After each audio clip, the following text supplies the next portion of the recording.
নদীর ওপারে সুন্দরবন, এপার থেকে চোখে পড়ে হরিণের চলাচল, কান পাতলেই শোনা যায় হরেক পাখির কোলাহল, পশুর ডাক, কখনো আবার বাঘের গর্জন, ভয় আছে কুমির এবং সাপেরও। গাঙে কুমিরের সাথেও দেখা, জঙ্গল বাঘের সাথেও দেখা। আমাদের পাশে জঙ্গল, এই জঙ্গলে বাঘ আসে, হরিণ আসে, গাঙে কুমির ভাসে। এই জায়গায় আমরা বসবাস করি, আমার কোনো জায়গা জমি নেই। মাথা গোজার বিকল্প কোনো ঠাঁই নেই, যে কারণে ঝড়ঝঞ্ঝা, প্রাকৃতিক দুর্যোগ, সুন্দরবনের জীবজন্তু এবং নদীর জোয়ার ভাটায় লোনা পানির সঙ্গে মানিয়ে নিয়েছেন নিজেদের। গত ৩০ বছরেরও বেশি সময় ধরে এখানে জীবনযাপন করছেন উপকূলীয় জনপদের সুবিধাবঞ্চিত একদল মানুষ। যদি ঝড় বন্যা হয় তাহলে আমরা তুলাই যাই, আমাকে এই জায়গায় কোনো রাস্তা বা কিছু নেই।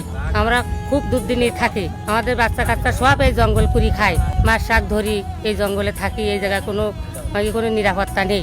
কেবল প্রাকৃতিক দুর্যোগের ভয় নিয়ে তারা এখানে আবাস গড়েছেন তা নয়, বনের বন্যপ্রাণীর আক্রমণও তাদের নিত্যসঙ্গী। প্রাকৃতিক দুর্যোগ আর বাঘ, শিয়াল, সাপের সাথে সখ্যতা করেই চলছে তাদের জীবন।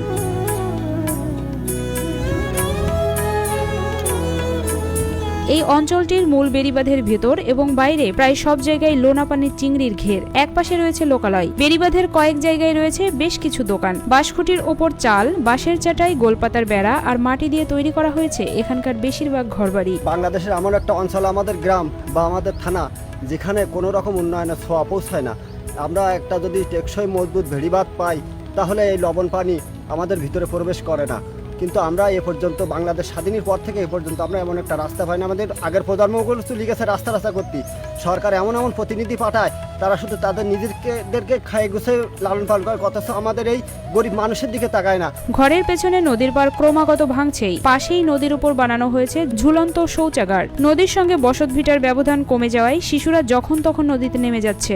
অবস্থানগত কারণেই এ চরের বাসিন্দাদের ভোগান্তিটা একটু বেশি। রয়েছে সুপেয় পানির পাশাপাশি মিঠা পানির তীব্র সংকট। বসবাস করে খুব অভাবের কষ্টের ভিতরে থাকি, জলের নদী থেকে ধারে পুষি, জল উঠে গেলে আমাকে খুব কষ্টের ভিতরে থাকতে, হাবড় ডুবড় খেতে হয় জলের ভিতরে বাচ্চা কাচ্চা নিয়ে। নদী থেকে গিয়ে মাছ কাঁকড়া মেরে খাই, তাই আনি বসবাস করি, তাই দিনের খাওয়ার দিনই খাই আনি মাছ কাঁকড়া মেরি। আর এই নদী থেকে বাঘ ভালুকের ভয় থেকে আমরা থাকতে পারি না। দৈনন্দিন মাত্রাতিরিক্ত লোনা পানির ব্যবহারে বিভিন্ন রোগে আক্রান্ত হচ্ছেন বাসিন্দারা। এখানে নেই কোনো চিকিৎসক, চিকিৎসা কেন্দ্র, বিদ্যালয়, সাইক্লোন সেন্টার। দুর্যোগ বা বৈরী আবহাওয়ায় নদীতে জোয়ারের পানি সামান্য বাড়লেই নদীর ঢেউ আশ্রে পড়ে বসত ভিটায়, প্লাবিত হয় বিস্তীর্ণ এলাকা, নষ্ট হয় ঘরবাড়ি, ভিটেবাড়ি হারিয়ে নিঃস্ব হয় বাসিন্দারা। তারপরেও এখানেই তাদের সুখ, এখানেই খোঁজেন প্রশান্তি। এই জনপদ এখনো টিকে আছে শুধু সুন্দরবনের আশ্রয়ে। এই যে জঙ্গল দেখা যেতেছে, এপারে জঙ্গল, গাঙে কুমুরের সাথেও দেখা, জঙ্গল বাঘের সাথেও দেখা। আমাদের এই জঙ্গলে কুমুরের সাথে বাঘের সাথে লড়াই করি, কামাই করে খেতে হয়।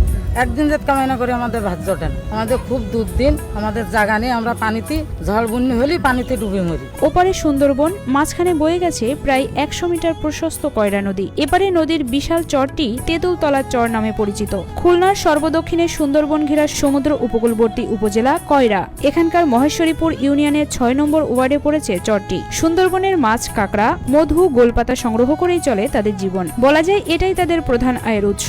এই জঙ্গলে কামাই রোজগার করি, সুন্দরবনের জঙ্গলে ওলো কাটে, সাইকি মাছ শাক মারি। ঝড় রাতি উঠিছে, কি করবো, ওই থাকি, ওই খাটের পারে উঠি বসি থাকি, নাইতে ওই বাজারের পারে চলে যাই। তেঁতুলতলা চরের মানুষগুলো যুগ যুগ ধরে সুন্দরবনের মধু, মাছ ও গোলপাতা সংগ্রহ করে জীবিকা নির্বাহ করছে। কয়রা নদীর বাঁধের বাহিরে থাকায় এই এলাকার মানুষেরা বিভিন্ন প্রাকৃতিক দুর্যোগ বা বৈরী আবহাওয়ায় নানামুখী সমস্যার সম্মুখীন হচ্ছে। এদের কোনো জায়গা জমি নাই, এই জঙ্গলের উপরে নির্ভর করে খায়। দেখা যায় মধু কাটতে গেলে লস হয়, মাছ মারতে গেলে লস হয়, বিভিন্ন সাইডে এদের কষ্ট হয়। দেখা যায় সরকার বাধা মাঝে মাঝে বন্ধ করে, তাদের বেনিফিট দেয়, কিন্তু তা দিয়েও তাদের কোনো পেট চলে না। চরের বাসিন্দাদের আয়ের পর্যাপ্ত উৎস নেই। প্রাকৃতিক দুর্যোগে বিধ্বস্ত এখানকার অধিকাংশ বাসিন্দারা দরিদ্র। তাদের জীবন জীবিকা অনেকটাই সুন্দরবনের উপর নির্ভরশীল। তাদের প্রজন্ম থেকে প্রজন্ম প্রাথমিকের গণ্ডি পেরোনোর আগেই শুরু করে সুন্দরবন নির্ভর সংগ্রামী কর্মজীবন। আমরা জন্ম থেকে নোনা পানির সাথে আমরা যুদ্ধ করে বাঁচতেছি। যেমন বাঘের সাথে যুদ্ধ করি, তেমন কুমিরের সাথেও যুদ্ধ করি। রোগ ব্যাধিও দিন দিন বাড়তেছে। ভালো রাস্তাঘাটও নাই, ছেলেমেয়েরা ভালো স্কুল কলেজে যেতে পারে না, ভালো হাসপাতালও আমাদের এখন নাই। শুধুমাত্র তেঁতুলতলা চর নয়, পুরো কয়রা উপজেলায় দৈনন্দিন জীবনে মাত্রাতিরিক্ত লোনা পানি ব্যবহারে বিভিন্ন রোগে আক্রান্ত হচ্ছেন স্থানীয়রা। বিশেষ করে চর্মরোগ এখানকার মানুষের মাঝে সবচেয়ে বেশি বলে জানায় কয়রা উপজেলার স্বাস্থ্য ও পরিবার পরিকল্পনা কর্মকর্তা। কয়রায় শুধু তেঁতুলতলার চরই নয়, সমগ্র কয়রা যেটা সুন্দরবন পরিবেষ্টিত অঞ্চল, আপনারা জানেন যে পুরো অঞ্চলটাই নোনা পানি এলাকা দিয়ে পরিবেষ্টিত। এইখানে যারা বসবাস করেন নারী পুরুষ সকলে এবং শিশু সহ সকলেই নানাবিধ রোগে আক্রান্ত, এবং এর মধ্যে সবচেয়ে বেশি আমরা যেটা পাই সেটা হলো যে স্কিন ডিজিজ, অর্থাৎ চামড়ার যে রোগগুলো আর কি। অন্যান্য ঘূর্ণিঝড়ের মতো রিমালও চরের সবখানে রেখে গেছে ধ্বংসের ক্ষত চিহ্ন। জোয়ারের পানিতে এখানে সুপেয় মিঠা পানির অভাব দেখা দিয়েছিল, তা উপজেলা প্রশাসনের মাধ্যমে অতি দ্রুত সমাধান করা হয়েছে। চরের এই মানুষদের আবাসন নিয়ে ভালো একটি পরিকল্পনা রয়েছে বলে জানান কয়রা উপজেলা নির্বাহী কর্মকর্তা। সরজমিনে পরিদর্শন করেছি, সেই জায়গাটা নিয়ে আমার একটি পরিকল্পনা আমি দাঁড় করানোর চেষ্টা করছি। খুব দ্রুত আমরা সেটি যে গুচ্ছগ্রাম যে প্রজেক্ট আছে বা সরকারের যেখানে যে মন্ত্রণালয়ে প্রেরণ করা প্রয়োজন আমরা সেটি করবো, যাতে করে সেই জায়গার মানুষের জীবনমানের একটা নিরাপত্তা এবং উন্নতি সাধন হয়।